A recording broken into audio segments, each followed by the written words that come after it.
మిత్రులందరికీ నమస్కారం. నేను మీ సంపత్ నాయక్ని. మిత్రులారా, తెలంగాణ రాష్ట్రంలో మున్సిపల్ ఎన్నికలు రానే వచ్చాయి.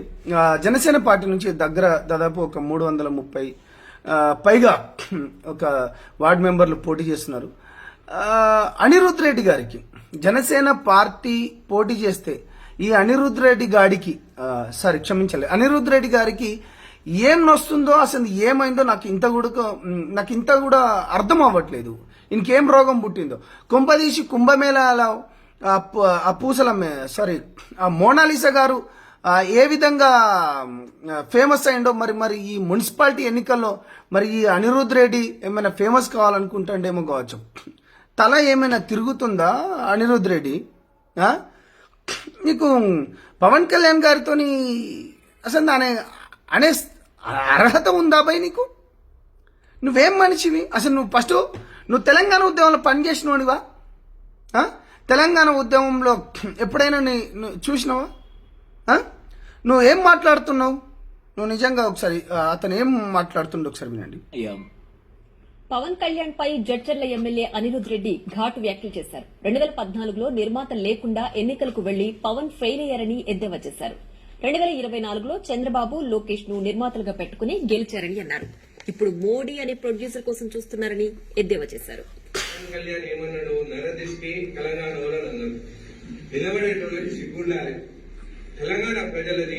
మళ్ళీ చూడండి, తెలంగాణ ప్రజలకు మళ్ళీ ఒకసారి వినండి.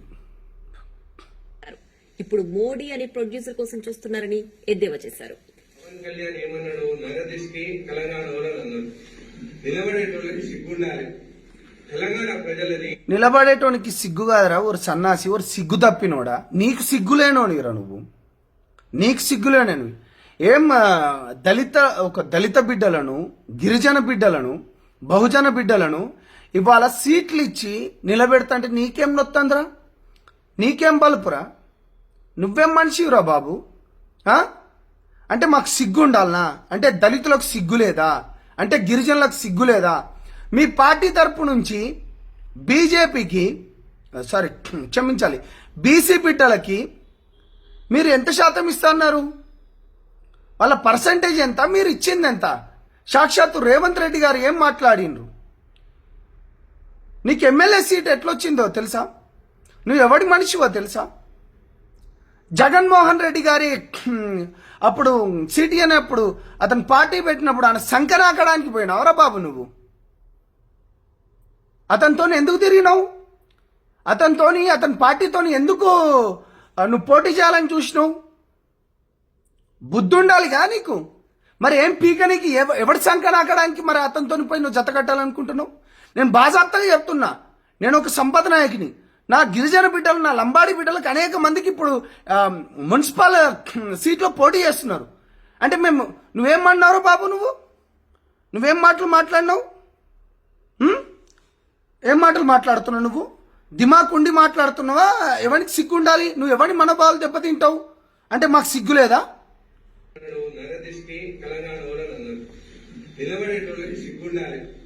నువ్వు ఇచ్చినావురా బాబు? నీ పార్టీతో ఇచ్చినావు? నువ్వు సీట్లు ఇచ్చినావా మాకు? మేమున్న శాతం ఎంతరా బాబు? దళితులు ఉన్న శాతం ఎంత? బీసీలు ఉన్న శాతం ఎంతరా బాబు? మాకు సిగ్గు లేదంటావు. సిగ్గు తప్పినోడా? నీకు సిగ్గు లేదురా. ఫస్ట్ నీ పైన రేపు ఆగు. మా గిరిజన సంఘాల తరపు నుంచి నేను మీకు మా మనోభావాలు దెబ్బతీసినందుకు మేము పోటీ చేస్తున్నాం. మాలాంటి పేద బిడ్డలకు టికెట్ ఇచ్చిండ్రా బై? నువ్వు ఇచ్చినవా? నేను స్టేట్ ఫార్వర్డ్గా అడుగుతున్నా అనిరుద్ రెడ్డి, మా ఉస్మానియా బిడ్డలకు మాన్వత్ రాయ్కి ఎందుకు ఎమ్మెల్యే టికెట్ ఇయ్యలే? ఒక దళిత బిడ్డనా? చరణ్ కౌశిక్ యాదవ్కు ఎందుకు ఇయ్యలే? సీట్ ఎందుకు ఇయ్యలే? బీసీ బిడ్డనా? ఎమ్మెల్యే టికెట్ ఇయ్యలే కదా.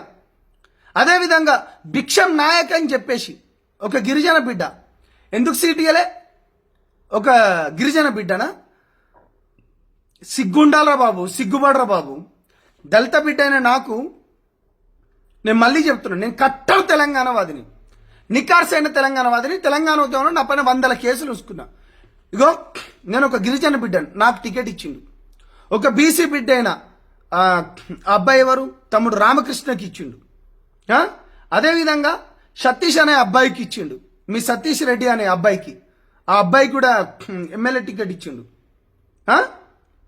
అదేవిధంగా ఒక గిరిజన బిడ్డ ఇంకో ఆమె సత్తుపల్లి నుంచి మీరు ఇచ్చిండ్రా? మీ మొక్కాలేనా? అసలు నీ తెలంగాణ ఉద్యమంలో నువ్వు ఎక్కడైనా పనిచేసినావు బాబు? నువ్వు ఏం మాట్లాడుతున్నావు? 2009 నుంచి నేను అప్పుడు పిహెచ్డి చేసేటప్పటి నుంచి నేను తెలంగాణ ఉద్యమంలో 100 కేసులేని. ఏంది నీ పైన ఏ ఒక్క కేసు చూపెట్టు నీ పైన? అరే నీ సొంత నీ మొన్నటి సర్పంచ్ ఎన్నికల్లా నీ రంగారెడ్డి కూడా ఎక్కడ? నీ సొంత పల్లెనే కదా. ఎవరు గెలిచిండ్రు? బీజేపీ గెలిచిండ్రు. సిగ్గు తప్పినవాడా? ఫస్ట్ నీ ఊర్లో నువ్వేం నీ ఊర్లోనే నువ్వు గెలవని నువ్వు పవన్ కళ్యాణ్ గారి పైన అంటావా? పవన్ కళ్యాణ్ గారు ప్రొడ్యూసర్ అని వెతుకుతాండా? 2014లో మేము సపోర్ట్ ఇచ్చినాం. 2018లో బాజాప్తగా చెప్తానా, పవన్ కళ్యాణ్ గారు 2 చోట్ల ఓడిపోయిండు. 2 చోట్ల ఈ దేశంలో బాబాసాహెబ్ అంబేద్కర్ లాంటి వాళ్ళే ఓడిపోయాను. 2 చోట్ల ఓడిపోయినా కానీ మూలన కూర్చోలేదురా బాబు. వచ్చిండు 2 రోజులలోనే బయటకు వచ్చిండు. మళ్ళా మాట్లాడిండు. ప్రజల మన్ననను పొందుతా అన్నాడు. ఇది రాజకీయం అనుకున్నాడు. బాజాప్తగా 2023లో 21 ఎమ్మెల్యేలకు 21 ఎమ్మెల్యేలను పోటీ చేసినాం, గెలిపించుకున్నాం. నువ్వు మా నాయకుడిని అంటావా? నీ పైన రాజ్యాంగబద్ధంగా ప్రజాస్వామ్యబద్ధంగా పోరాడుతున్న జనసేన పార్టీ నువ్వు ప్రజల మధ్యలో చిచ్చు పెట్టడానికి ఉన్నావు. నువ్వు ప్రజల మధ్యలో చిచ్చు పెట్టడానికి ఉన్నావు. ఎవర్రా బాబీనే? రాజశేఖర్ రెడ్డేనా? ఒక్క నిమిషం లైటింగ్ ఇది.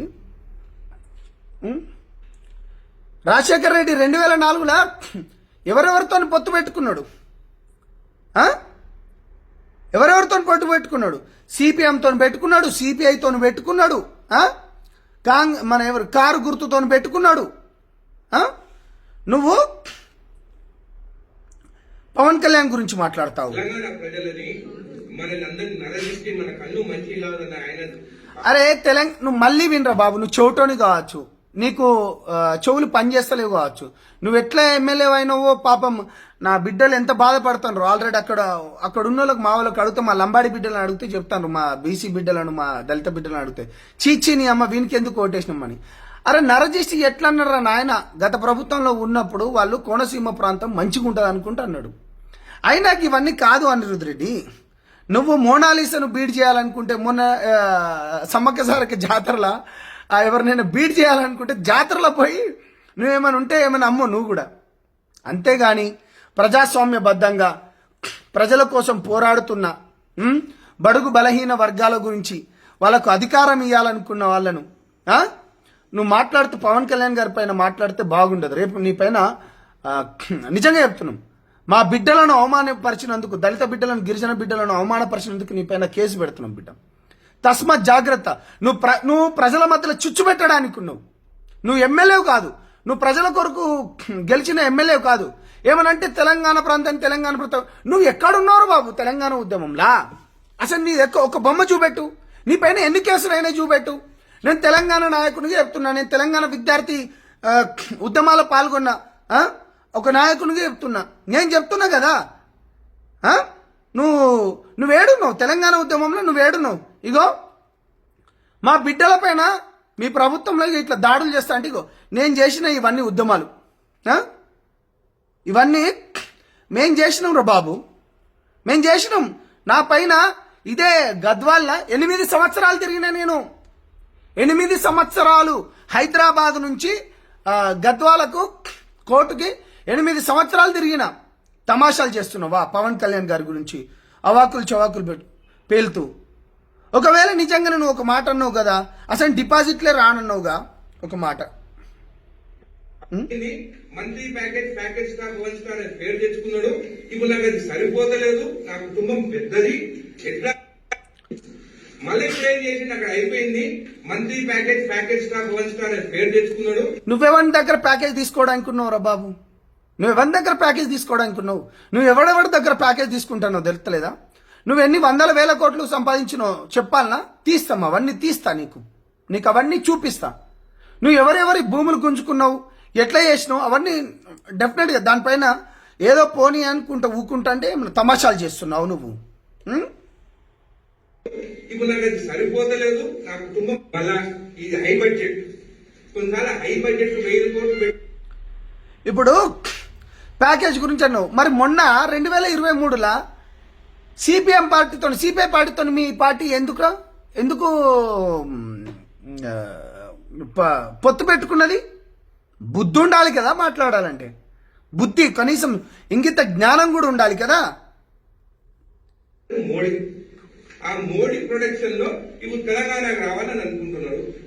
బాజాప్తగా మోడీకి సపోర్ట్ ఇస్తాం రా భయ్, బాజాప్తగా మోడీకి సపోర్ట్ ఇస్తాం, మోడీ గారికి సపోర్ట్ ఇస్తాం.